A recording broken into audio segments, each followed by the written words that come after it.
ఆలూరును అన్ని విధాలుగా అభివృద్ధి చేస్తామని ఎంపీ నాగరాజు అన్నారు. పలు అభివృద్ధి పనులను ఆయన ప్రారంభించారు. దర్గాను దర్శించుకుని ప్రార్థనలు చేశారు. పార్టీ నేతలతో స్థానిక సంస్థల ఎన్నికలపై చర్చించారు.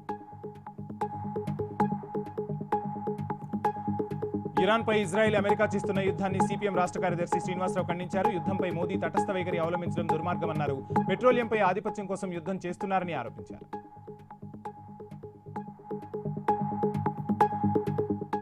నంద్యాల రాజకీయాల్లో కీలక పరిణామం చోటు చేసుకుంది. Atmakur municipal chairman Maroof Asia తన పదవికి రాజీనామా చేశారు. వైద్యురాలిగా ప్రజలకు మరింత చేరువ కావాలనే ఉద్దేశంతో ఆమె తన పదవిని వదులుకున్నారు.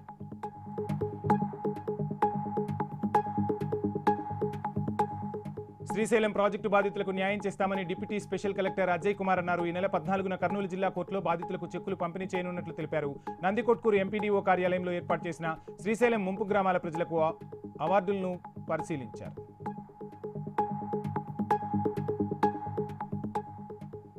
కొత్తగూడెంలోని హేమచంద్రాపురం పోలీస్ హెడ్ క్వార్టర్స్ లో హోలీ సంబరాలు జరిగాయి. ఎస్పీ రోహిత్ రాజ్ పోలీసులతో కలిసి స్టెప్పులేశారు.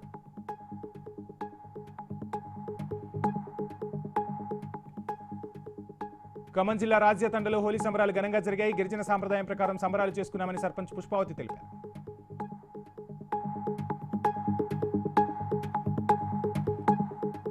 ఉపాధి హామీ పనుల సమయంలో తేనెటీగల దాడిలో 7 కూలీలు గాయపడ్డారు. రాజన్న సిరిసిల్ల జిల్లా నిజామాబాద్ లో కాలువ పనులు జరుగుతుండగా ఈ ఘటన చోటు చేసుకుంది.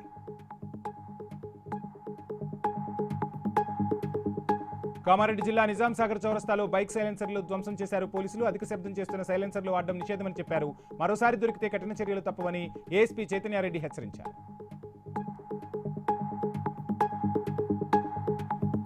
మార్కాపురం జిల్లా బొమ్మలాపురం వద్ద 2 ఆటోలు ఎదురెదురుగా ఢీకున్నాయి. 8 మంది వ్యవసాయ కూలీలతో పాటు మరో 3 గాయపడ్డారు. దోర్నాల్లోని ప్రభుత్వ వైద్యశాలకు వారిని తరలించి చికిత్స అందించారు.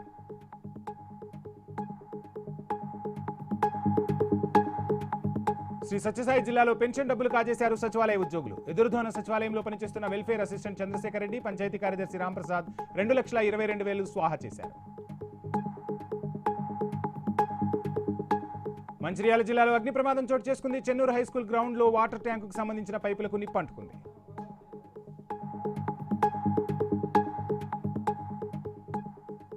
మంచిర్యాల జిల్లా పొన్నారంలో పత్తి పంటకు గుర్తు తెలియని వ్యక్తులు పెట్రోల్ పోసి నిప్పంటించారు. 10 క్వింటాల పత్తి కాలిపోయిందని రైతు తెలిపాడు. పోలీసులు కేసు నమోదు చేసి దర్యాప్తు చేపట్టారు.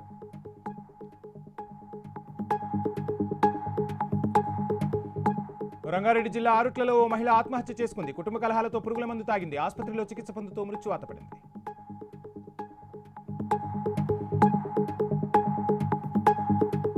తిరుమల శ్రీవారిని పలువురు ప్రముఖులు దర్శించుకున్నారు. వీఐపీ విరామ సమయంలో ప్రధాని మోదీ సోదరుడు ప్రహ్లాద్ మోదీ, ఎంపీ కృష్ణయ్య, మాజీ క్రికెటర్ వివిఎస్ లక్ష్మణ్ వేర్వేరుగా కుటుంబ సభ్యులతో కలిసి స్వామివారి సేవలో పాల్గొన్నారు.